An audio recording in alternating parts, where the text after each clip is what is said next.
মোৰ নাম কমল দলে আৰু মোৰ এয়া পৰিবাৰ দেৱনজিৎ দলে। আমাৰ দুটামান সাক্ষ্য দিবলগীয়া আছে। বহুত দিনৰ আগতে আমি দিছিলোঁ যদিও মোৰ এটা কথা আছিলে যে মই 3 বছৰৰ পাছত সেই সাক্ষ্যটো দিমগৈ বুলি।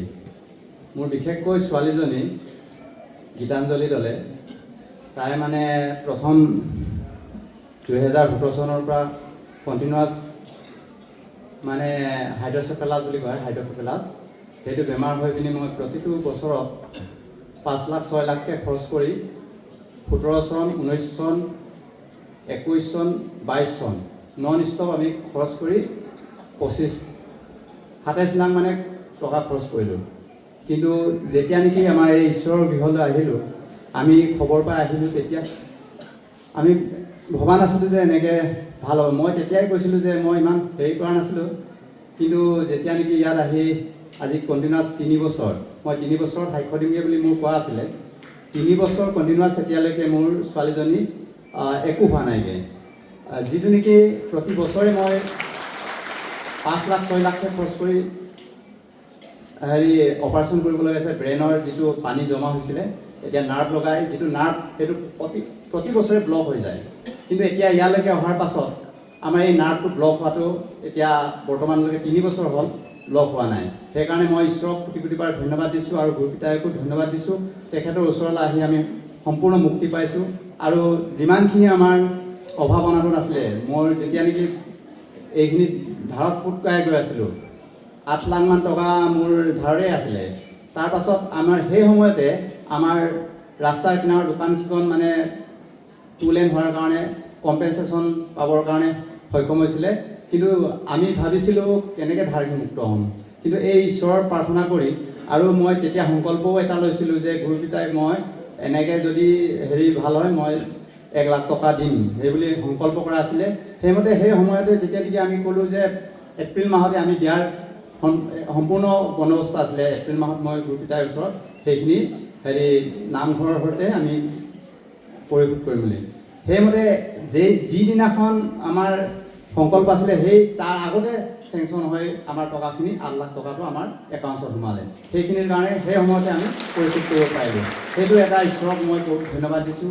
আৰু এটা সাক্ষ্য আছে আমাৰ এই গীতাঞ্জলি, কালি পৰহি মাথা বিষাইছে বুলি কোৱাৰ কাৰণে আমি লৈ গৈছিলোঁ, আকৌ হেল্থ চিটিলৈ লৈ গৈছিলোঁ।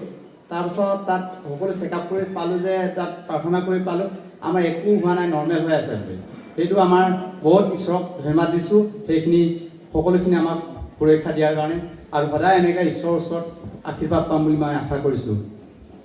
ধন্যবাদ। ধন্যবাদ দিছোঁ। আৰু আমাৰ গুৰুপিতাই জয়মত মোৰ সৰু সুৰা সাক্ষ্য দুটামান আছে। মই আগতে ফাষ্টিং দিবলৈ আহোঁ 2-3 বাৰ হ'ল, কিন্তু কালিৰ ফাষ্টিংটোৰ নিচিনা হোৱা নাই। মানে মই কালি ধুনীয়াকৈ থাকিব পাৰিলোঁ, সেইকাৰণে ঈশ্বৰক ধন্যবাদ দিছোঁ। আৰু 2 নম্বৰতে মোৰ ইমান এইকেইদিন ঈশ্বৰে আমনি চৈতানে আমনি কৰিলে, মানে কেইবামাহৰ পৰা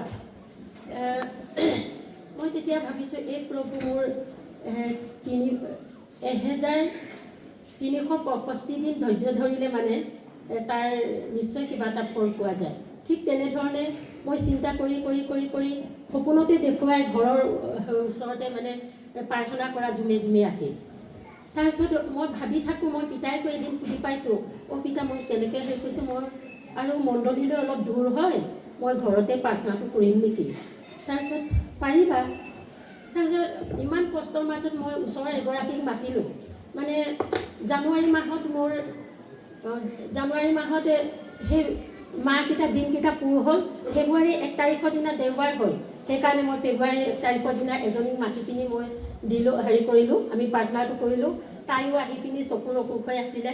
তাৰপৰা তাই কৈছে, আমি শালকে আপোনালোক দুয়োটাই মোক চকুত অকণমান পানী লগাই দিয়ক। সেই তেনেকৈ লগাই দিলোঁ। তাইও নিশ্চয় সাক্ষ্য দিবগৈ। আকৌ তাৰ লগে লগে মই ইমান কষ্টত আছিলোঁ যদিও, তাৰপিছত তাৰ পিছদিনাখন মোক সপোনত দেখুৱাইছে ডাঙৰকৈ বগা কুকুৰা এটা। সেই তেতিয়া মোৰ অকণমান অন্তৰত ভাল লাগিছে, নিশ্চয় ভাল এটা আহিব। তাৰ পিছদিনাখন লগে লগে ছোৱালীয়ে তাৰ পৰা ফোন কৰিছে, মা টংকেশ্বৰ খুৰাই ফোন কৰিছিলে। মই ইমান কান্দিলোঁ। তাৰপাছত মোৰ মানে এতিয়া ইয়ালৈ আহিব পাৰিলোঁ, সেইটোৱে মোৰ ধন্যবাদ। আৰু মই নিশ্চয় এতিয়াৰ পৰা ঈশ্বৰক পালোঁ ভালকৈ, সেই বুলি মই বিশ্বাস কৰিলোঁ।